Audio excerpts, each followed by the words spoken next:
Happy to be here. I'm Karl Weinmeister. I'm actually one of Wes's peers in Google's developer relations team.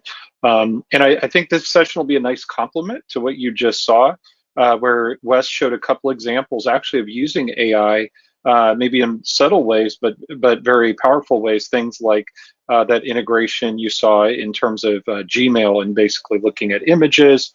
That's called an image classification problem that's built into the platform. He was using the Vision API. We're going to talk about that in a little more depth. So you heard about application architectures. Now let's talk about things on a little more data-centric type of perspective. So what we're going to talk about today is Vertex AI, which you may have heard about at the I/O conference that's also going on this week. And we're just going to walk you through.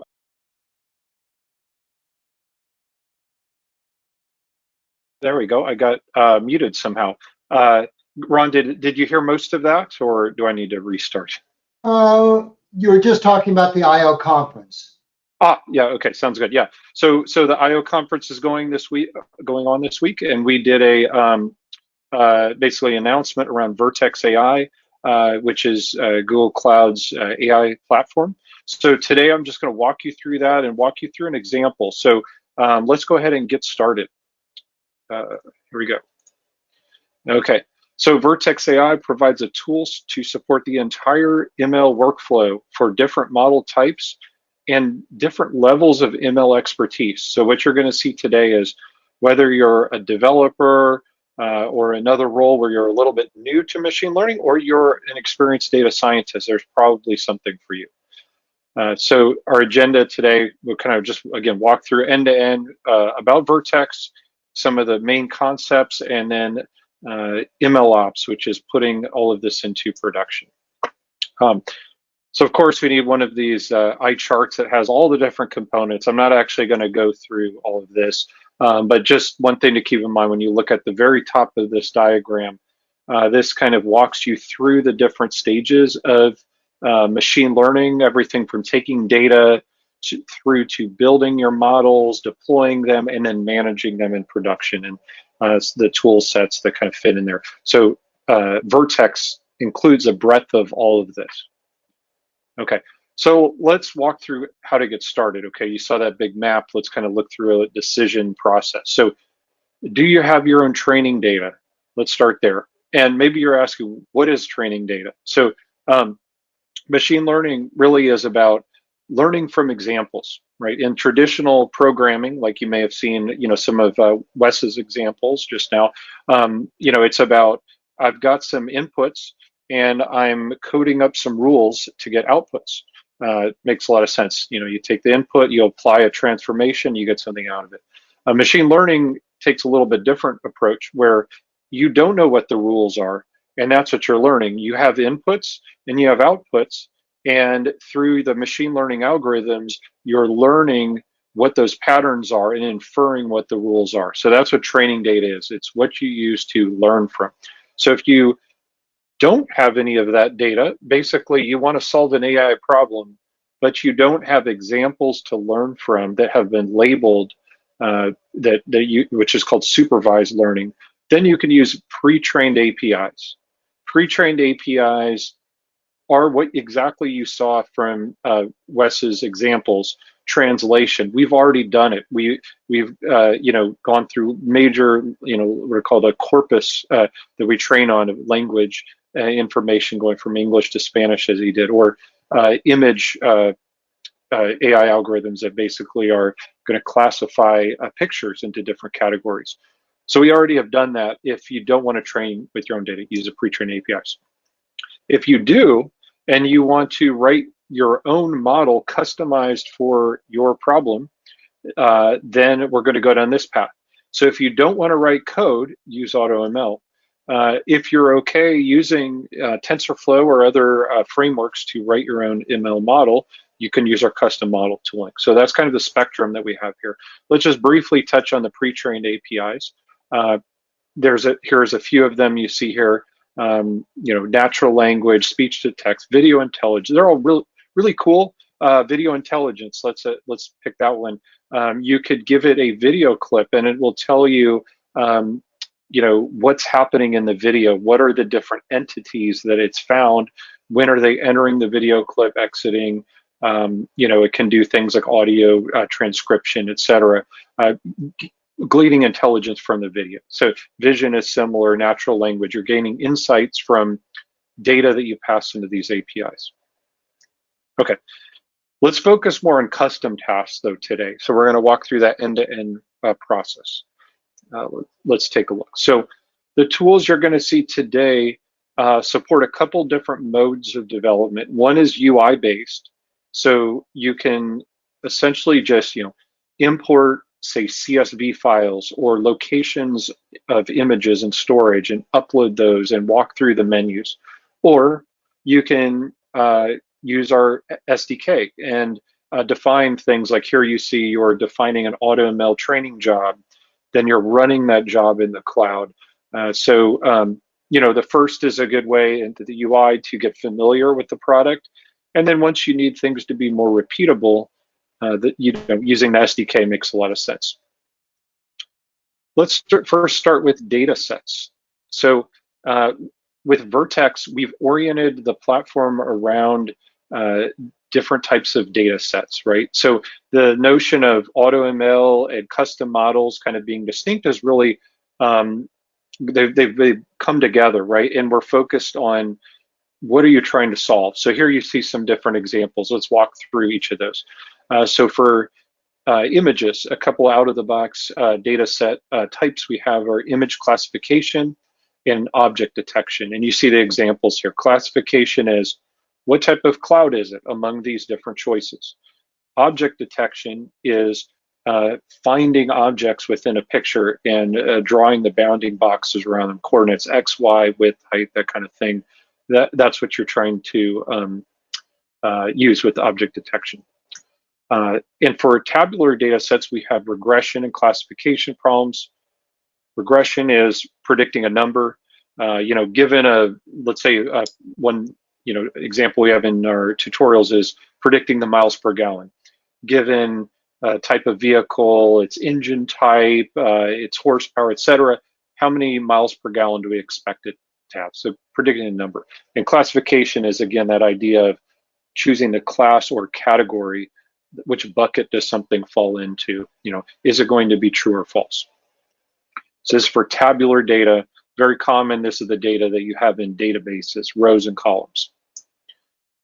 Text data sets are another type of managed data set that we have now. And here are a few types of problems that can be solved. Entity extraction is where you identify entities or important objects in the text. The next one is text classification. Similar to what we saw with images and tabular data, just reading some information and determining which category it belongs to. And finally, sentiment analysis, which you can argue is a form of classification where you're classifying into different feelings, and this is where there's some corporate applications of this, things like maybe you want to scan through lots of reviews and do some analysis over time about how your products are performing or customer sat or that kind of thing. Video, let's talk about those briefly. Again, classification, what type of video is it? And then object tracking, similar to object detection for vision, but actually tracking that across frames. Okay, so let's actually take a quick look at a demo of the UI of Vertex. So I just already got a data set here already. You can see the nav bar on the left side and all the different capabilities. Let's go ahead and look at a tabular data set for housing. And what I did to load this was, you basically pick the source. I'm going to upload a CSV file or maybe select a table from BigQuery. If I've already got the data loaded in the data warehouse, it will import the data. I've already done that just to move things along. It will pull it in and do some basic data analysis, any missing values, how many distinct values. And for this particular problem, what we're trying to do here is predict the house price. So we've got some information like the number of bedrooms, latitude, longitude, etc., and predicting that house value from that information. And so that's basically data sets. Again, if you want to see the different types, I go and click and create a data set, and you have these different problems that you want to solve. So let's go on next and talk about models. Okay, so that was data sets. So if you recall, we're going to look at doing custom models using AutoML or custom model tooling. So which should you use? Of always, that answer, it depends, right? So here's a little bit of a thought process around it. So if your use case fits in nicely with one of the supported AutoML offerings, it just makes a lot of sense to try it and see what kind of results you're going to get with your data. Maybe if for some reason you have a use case which doesn't exactly apply, maybe you want to do a custom model. But often many types of problems can be transformed into a type of problem that can be solved by AutoML. For example, maybe audio data. You might think, well, we don't have a audio data type, right? Well, you could do things like extracting some metrics from the audio files where you're kind of getting various frequency readings at different spots, and then you could turn that into a tabular data problem and solve it. But an example of here where you're mixing data types. So maybe you have like images plus text or tabular data all combined. That's a more complex type of scenario. A custom model makes sense. And another case on the second row here, using AutoML, if you don't need to know specifics about the underlying model, AutoML uses all different kinds of types of models and figures out which architecture is best, which type of model is best, actually which ensemble or combination of models works best. But you don't really get into what was used behind the scenes in terms of creating that model. If you want more control over how exactly that model is constructed, then maybe you want to do a custom model. And then finally, AutoML is useful, I would say, for pretty much any scenario. If you just want a quick initial model as a baseline, it's a great place to start. And then you can see if you can improve on AutoML. Maybe there are some insights that you have on the data that they're not obvious that you can use when building your own custom model and go beyond what AutoML is doing. But it's a great place to see, hey, how is my model performance doing? Let's run it by AutoML and check that. Okay, so that's kind of when you use each of these different technologies. So we just talked about AutoML. I'll be able to show you what it looks like briefly. It's a few different steps in the process, and you end up getting a model. You can see metrics around it. You can deploy it. It's truly end-to-end. You provide the data, you build a model, and you deploy it to the cloud, and that's all you need to worry about. Let's take a look. Okay, so here we are. This is a model that's already been built. Let me back up a step and show you how you would create a model. Let's go back to our housing data set. So I've got my model here, and I can say train new model. And notice that AutoML and custom training are different options here. So this is an example of where AutoML and custom training are very integrated in Vertex, where they're simply different ways of solving the problem. So I would click AutoML. I would select my target column. That's what I'm solving for, right? So in this case, I'm solving for the median house value. There's some other, advanced settings that I won't get into too much here, but things like it will do splitting of your data for you. This is common where you say you have 100% of your data. You take 80% of it to learn from, 10% for validation. Think of that as data where you're trying different combinations of things, changing different parameters, seeing what works best, and then using that validation set to determine which algorithm is working best or which settings are working best. That's what your next 10% is used for that tuning. And then finally, testing that final 10%. This is data that's never been seen before. You take your final constructed model, you run it through that data, and that gives you an objective evaluation of how well it runs. So anyway, so that's advanced stuff that you don't even have to change. The defaults are very reasonable. So here we are. We're about to create a model. You can see it kind of infers all the useful information for you. Is it a numeric variable, etc.? Again, there's some more advanced options we won't get into.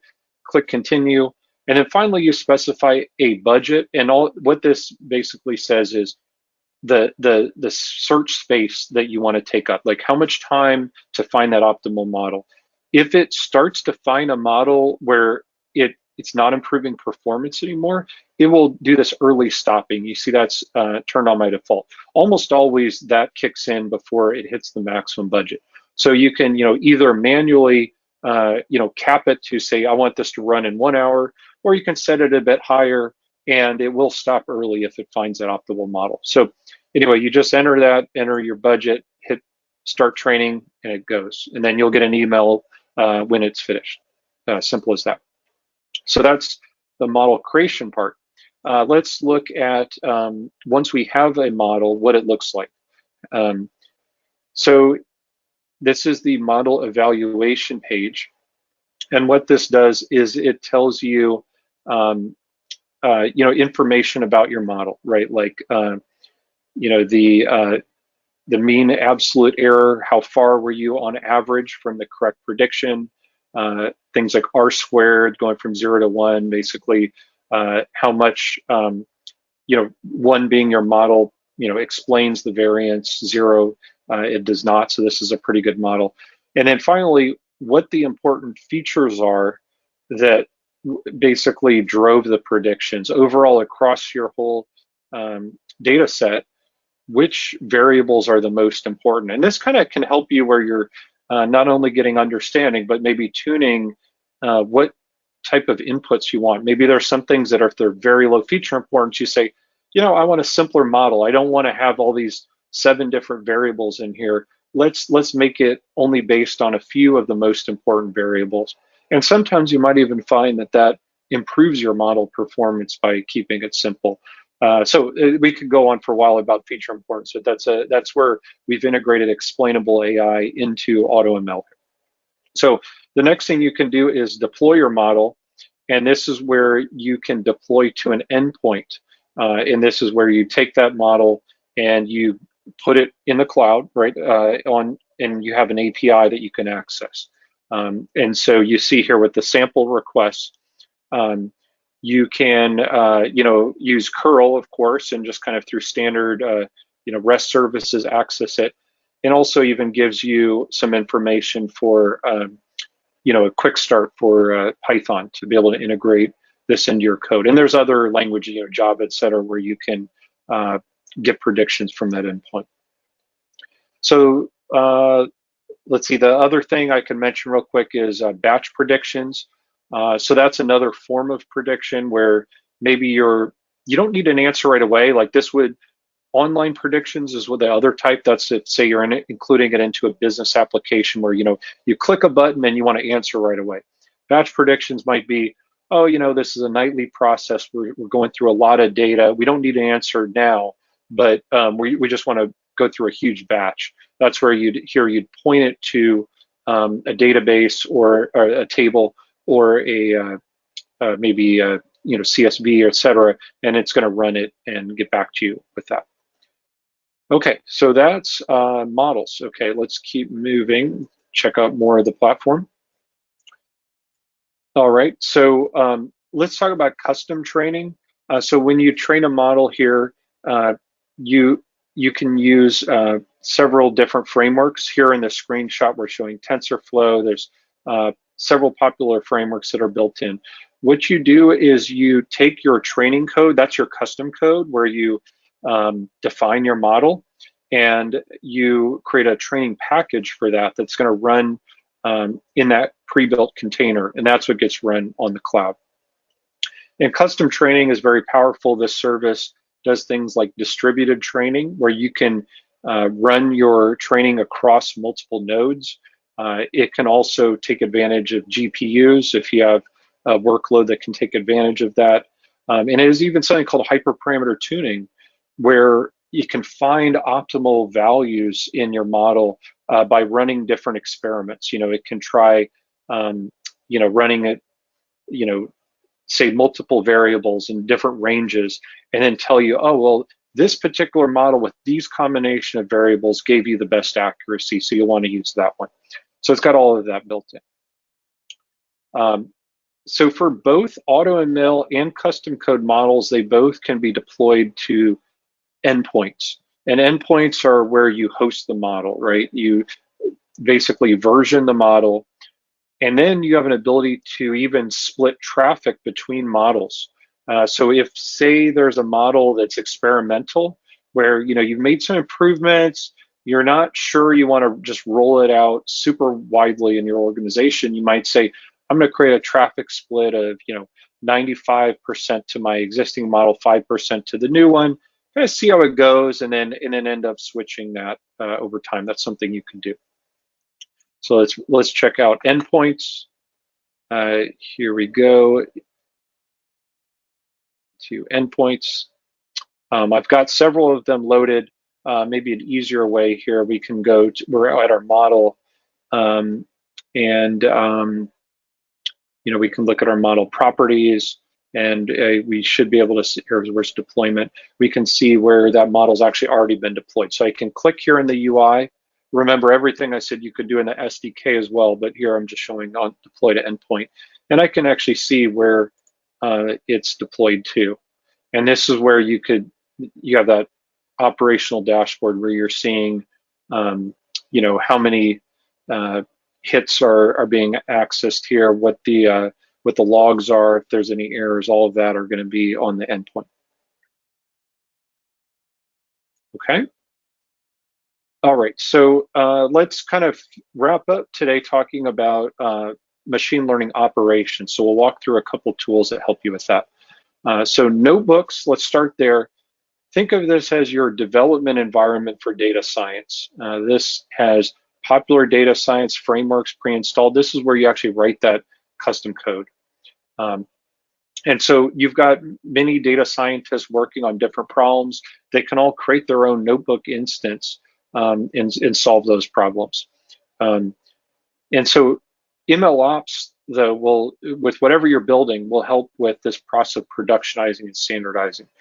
What you don't want to have happening is this wild west of people trying new models, not documenting what they're doing, as far as what data set they use, what algorithm they use, et cetera. Sure, there's a time for research and discovery, absolutely. But as you start to find a model that is ready for production, you'll want to apply these same processes that you use to code to machine learning. Although there are some subtle differences that we'll talk about here. Okay, so what you're seeing now highlighted are a few of the products which apply to machine learning ops, MLOps, and we'll walk through those briefly. So one difference between MLOps and DevOps is, DevOps, you might be familiar with the idea of, continuous integration or continuous deployment, where you have some code, you have some unit tests around it, and before you deploy it, you want to run some tests through it. And things are sort of binary, where it works or it doesn't. It passes the test or it doesn't. With a machine learning model, it can be more subtle, where sometimes the model starts to drift a little bit. We trained on historical data, but maybe some conditions change, and that model's not working so well anymore. So with MLOps, you have some tools to detect, not that it's broken, but it's just not as effective anymore. So detecting this notion of drift. That's where model monitoring comes in. And this is where you can alert your data scientists and ML engineers when the performance of your model starts to change. Another valuable part of the platform that's introduced with Vertex is the feature store. So remember when I was showing you that housing model where you have things like latitude, longitude, et cetera, those are all features or inputs into your model. And sometimes it's easy to get those features, right? They're just direct from a database, but often there's actually a fair amount of data engineering work to apply transformations, to change those variables, to pull them out of multiple systems. So if you're potentially at especially at a larger enterprise where you have multiple data science teams, solving problems where you can maybe build on top of each other, a feature store makes a lot of sense. The work that goes into maybe some analytics around, what are our monthly sales in this business unit? Why would you want to compute that across every single data science team? You could use the feature store to have one team add that, and then other teams can simply pull that into their model without having to get the data out of the source system. They can know it's accurate, it's working, etc. Even on a smaller team, this can be very useful for collaboration to share those features across the team. So to kind of pull it all together, there's this notion of a pipeline in machine learning.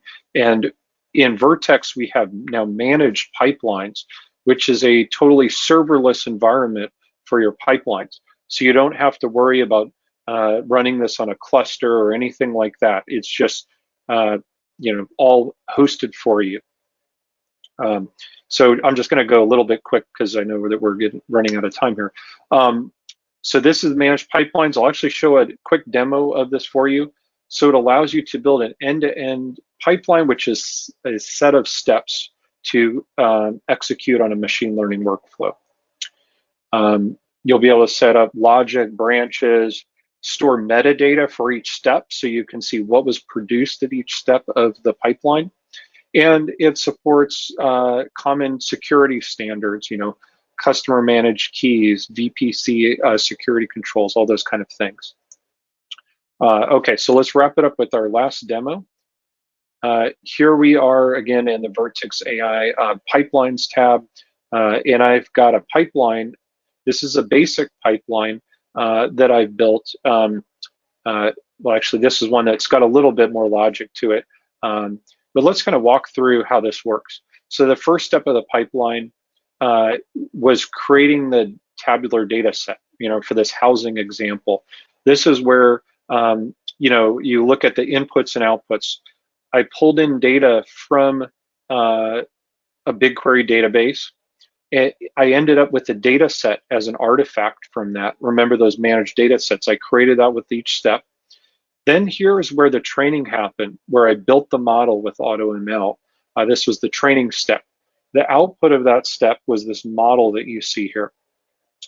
And then finally, what we're seeing is this notion of a conditional deployment. Just like in traditional software, you don't want to deploy bad code to production. Here's where we can apply some logic. Was the model accuracy better than the last one I had? If so, let's go ahead and create an endpoint and deploy it. So here we've done sort of an end-to-end deployment. And I've already run this task, but this is how you build a pipeline. Okay. And I think that pretty much wraps it up. So to summarize, we saw Vertex AI is an end-to-end solution for building models, whether it's AutoML or custom, and has the MLOps tooling to have reliable, repeatable machine learning. If you want to find out more, you can just Google Vertex AI. Here's the getting started documentation. And thank you for your time.